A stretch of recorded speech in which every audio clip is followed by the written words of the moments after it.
वर्तमान विजु जनता दल सभापति पूर्वतन मुख्यमंत्री श्रीजुक्त नवीन पट्टनायक आह्वान क्रमे ये आम सबू निर्वाचन मंडल जन अधिकार अभियान आरंभ कलु। आनंदपुर निर्वाचन मंडल हाटठारे अनुष्ठित होता हजार हजार माँ मैंने उपस्थित थिले। यह कर लक्ष्य होउछि जे भारतीय जनता पार्टी से मिछटारे दुंडी भी पिटुछि जे जो आमर 33% संरक्षण बिल को काले विजु जनता दल विरोध कला।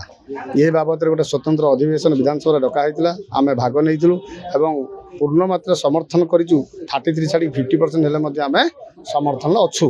किंतु भारतीय जनता पार्टी तार तल स्तर आसी प्रत्येक जोन वाइज तार गोटे मीटिंग करुच्ची महिला मानक एकत्रित कर कहूँ जे विजु जनता दल 33% संरक्षण को विरोध करुच्ची।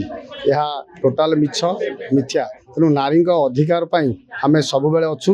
जदि अधिकार किए हस्तक्षेप करे तेणु आम राजरास्तार लड़ाई करूँ। एते रुद्रताप एवं प्रचंड गुळुगुळी सत्ते हजार हजार संख्यार नारी मान योगदान निश्चित भाव में समावेश सफलता को स्पष्ट करुच्ची।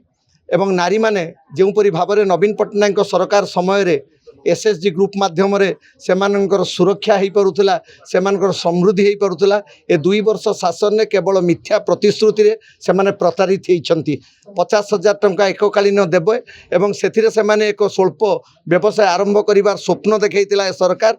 मात्र 5,000 टंका किस्ती 60 वर्ष पर्यंत देवार जो अपचेष्टा करा जाउची से नारी मानकर सुरक्षा केबे भी संभव नुह। नवीन पट्टनायक शासन समय जो प्रकार सुविधा सुजोग तांकु जोगई दिया जाइथिला से सुविधा सुजोग वंचित करा जाइची। ए प्रवंचनार विरुद्ध रे आज हाटडीटारे एई विशाल समावेश ए बुद्धम हाटडी माटी मु देखिली एती महिलांकर समावेश होइची। ए बदे कोठी हेइतिबो कि नाही एत बड़ जनसमावेश महिला मानकर ये अभूतपूर्व।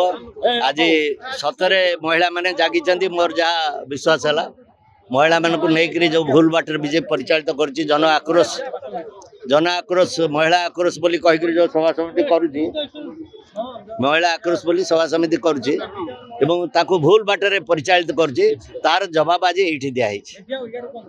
ये महिला मानकर जहाँ दरकार थिला ता तो नवीन पट्टनायक कर विजु बाबू करते नवीन पट्टनायक करते पंचायत स्तर भी 50% रिजर्वेशन देते आम 23 मसीह जो बिल पास होता आमर जिते सांसद सब तो अनानिमसली पार्लियामेंट पास होता फिर थे से बिल के आउ थे 26 आणवार कौन आयोजन था ना यही महिला संरक्षण बिल ना गोटे सीमा पुनर्निर्धारण बिल भी पास कर नहीं था।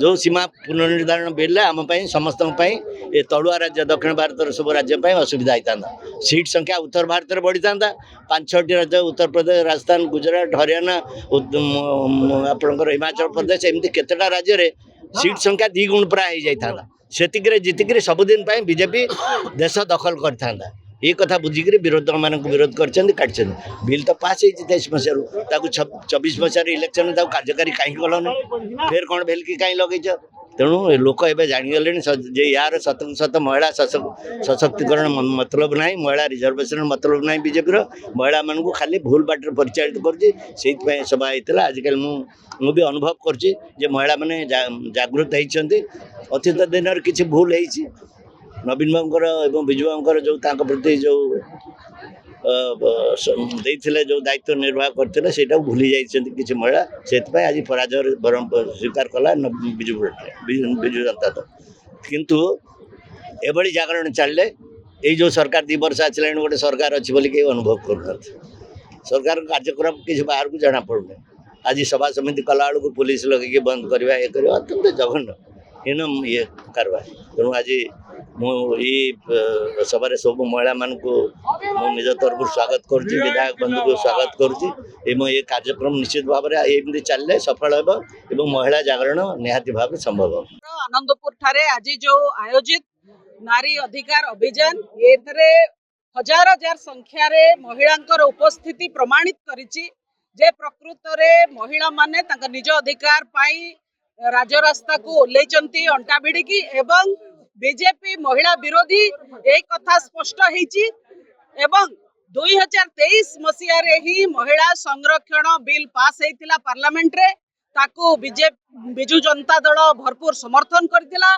जदि बीजेपी चाही था 2023 रे ही से 543 सीट उपरे संरक्षण दे पारि था उभय विधानसभा एवं संसद रे जेहेतु बीजेपी रो उद्देश्य नहीं महिला को संरक्षण दबा सम्मान दबा सुरक्षा दबा जेहेतु बीजेपी महिला विरोधी से माने 23 रे संरक्षण नकरी 26 रे सीमा पुनर्निर्धारण बिल आनिले महिला संरक्षण संगे जोड़ीकिरी जोटा प्रमाणित करुची जे तांकर मंद उद्देश्य महिला को संरक्षण दबा नुहे बरम सीमा पुनर्निर्धारण करिकी बार बार देश रे सरकार आनिबा एवं यही सीमा पुनर्निर्धारण हेले ओडिशा भली राज्य जोटी आमर प्रतिनिधित्व आजिका दिन में संसद रे 3.9% अच्छी सी कमिकी 3.4% हम एवं दक्षिण राज्य मध्य क्षतिग्रस्त हेबे सेथिपाई आमे ताको स्वीकार कलु नाही यही कथा लोके जानिबा दरकार।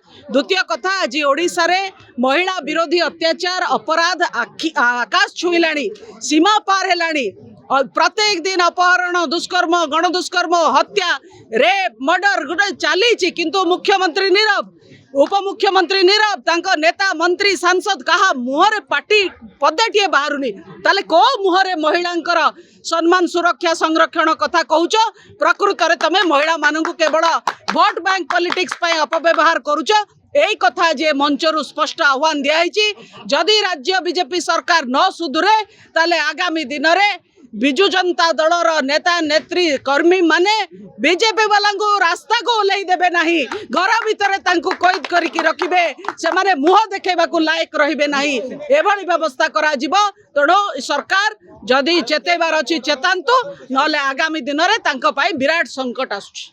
এই ভিডিওটি आपनको केमिति लागिला कमेंट करी जणांतु।